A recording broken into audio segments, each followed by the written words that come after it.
Welcome back, folks. It's all a show. And so today we're going to talk about the breaking news. Trump won on election day. What a second term may look like, and what did you really vote for those Americans who chose to give him a second chance? We're going to talk about basically where the Democrats went wrong and politics in itself, how toxic it has been. So tune in, stay put, don't go nowhere. We're going to get into this. Welcome back, folks, to It's All a Show. And congratulations to Trump and his party for their win and victory in the election. But this is truly, I'm going to say, the end of this great experiment. And when I say this, I don't mean this like in a Nazi Germany fashion, but I'm telling you this is the end because, look, there's a lot of industries that are about to be impacted. A lot of people are going to be hurting from this choice that they've made, from both on the foreign policy end and as well as economic. Now, corporations are already preparing and taking no chances. They already had some experience with his tariffs when he had his trade war with China. And so now what my mind is the question is why did you not, for each one of these industries that I'm about to bring up, why did you not, as a CEO, as a company, have a conversation with your employees to go out and to vote for the other party? At the end of the day, when a guy comes out and he tells you that he is going to level your industry, I would think I would not be just quietly sitting as a CEO, millionaire, billionaire, just chilling like, oh, okay, this is, I experienced this once before. It's no big deal. It's a big deal. It's a big deal because you got a lot of hardworking people that get them to go to work for your company. Some people passionate about the work they do, believe in all of that, and you're about to just literally watch them just be crushed from things that are coming. Look, his trade war with China led to the inflation that we had. It all started there, along with the trade war with the fuel between Russia and Saudi Arabia. The deal that took place in 2019, which then if you got to pay more for fuel for shipping any kind of product anywhere, you're going to pay more because you're going to charge more for your product as things go up in price. This is just reality of it. So we all know where the inflation started. For those who don't pay attention, understand that legislation is the most important thing. Not his legal woes about what he was indicted with and all stuff. Yeah, that stuff should have been like a 10-minute story in the press, and that should have been the end of it. They spent a year and a half talking about his legal cases. In the meantime, the Republican Party were steady trying to pass legislation and put it on Biden's desk when he was president. So, you have the tech industry. This man's talking about getting rid of gaming, right? Or games that have violence in them. Now, look, if you're a Call of Duty, Activision, basically, the game is making millions for you. This man wants to get rid of it. He thinks there's no place for this gaming in your society. The people who play the games, you guys are upset because you guys all went out and voted for this guy, most of you. And so now you guys, oh my God, I can't believe this. This guy's attacking something that I come home from work and I use just a little bit of my frustration out and it helps me to relax or whatever. Gone. Congratulations. Auto industry. You guys have had a huge impact in 2016 to 2020 from Trump's basically his tariffs, aluminum, steel, rubber, plastics.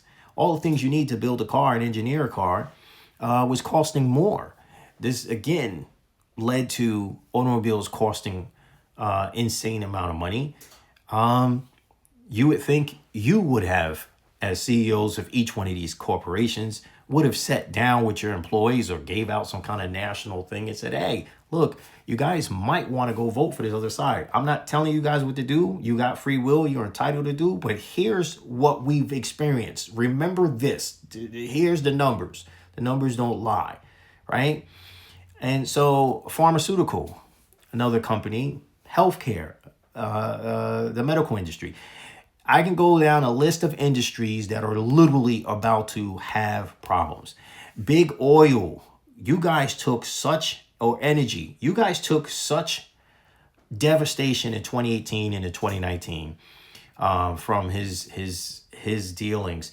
You should have been on fire. The same way you guys were on fire for the election in 2020 for Biden, you guys spent a tremendous amount of money to make sure that man got elected to help you, even with his green energy deal, because you know what? You guys own most of the green energy, just like you do fossil fuel.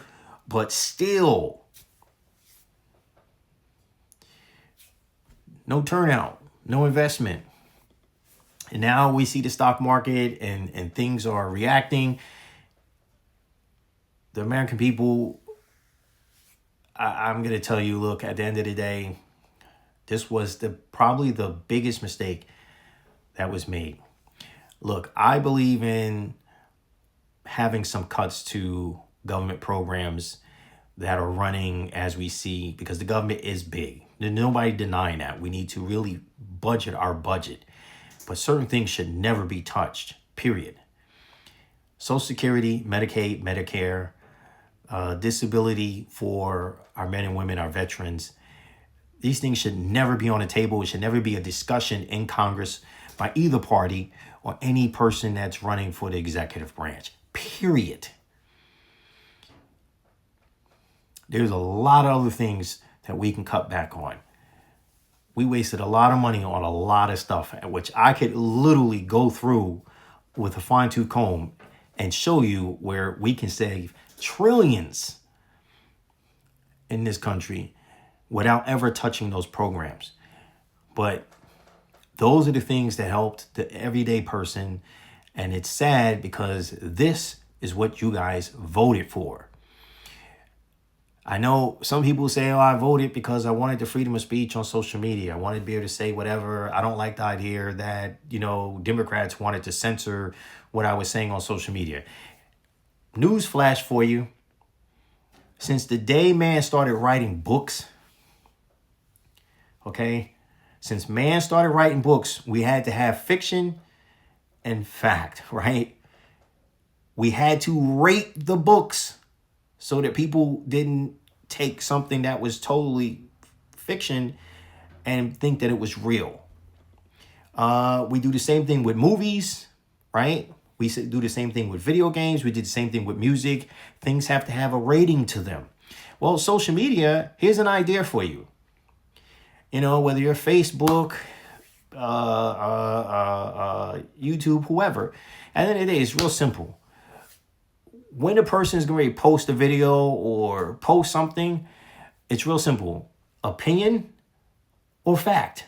And if it's going to be a fact, the next question there should be, before they're allowed to post, is you got to back it up with receipts. If it's opinion based, it's simple. They just go ahead and post, because at least people know that's their opinion.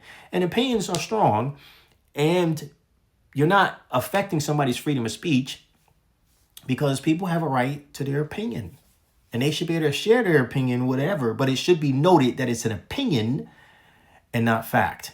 And the only time something should be posted on your social media that says that's based off fact is that if they have receipts to back up what they're saying. And if that's the case, then they shouldn't have a problem showing those things. But if they want to express their opinions, welcome. Say what you need to say.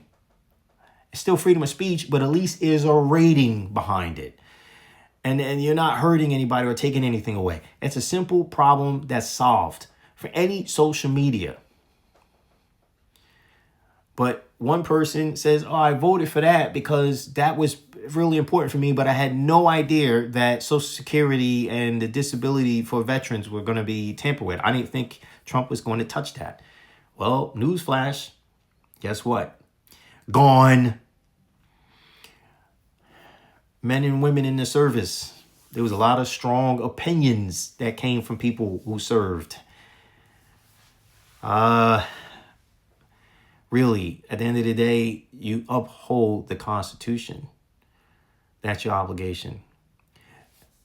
Your family and all your brothers and sisters that are here, citizens, your brothers and sisters that are out on the battlefield with you. At the end of the day, when there's a party that's clearly talking about doing damage to yourself and any other family member that you may have, because look, some of us, you got a grandparent, you got an elderly mom, there's somebody in your family, that may have retired. These are things that are important. So instead of focusing on the politics, should have taken the time to think about what policy was going to impact your everyday life as well as your loved ones. Because if your loved ones are okay and you're overseas, you don't have to worry. You can focus on the game that's out there if you're sent. But if you are out there and you got loved ones here that are struggling to keep a roof over their head, pay their bills and everything else because their Social Security is now cut, what are you going to do? So yes, is this the end? I'm going to say this is the end. This is definitely the end. And, the United States is, the people are really resilient, but we're going to see how we're going to endure and get through this. So I'm going to wrap it up with that. And look, if you're one of those that voted for him, please feel free to speak.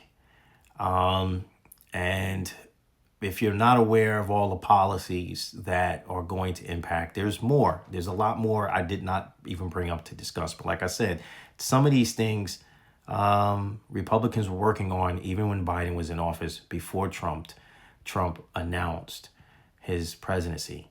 And although you're voting for him, he's the pin.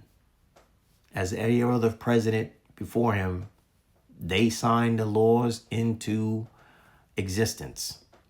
But it is Congress that passed legislation, always has, always will be. And at the end of the day, that is the one branch of government that matters the most because everything they do impact us daily. Thank you for tuning in to It's All a Show. I'll see you the next time around.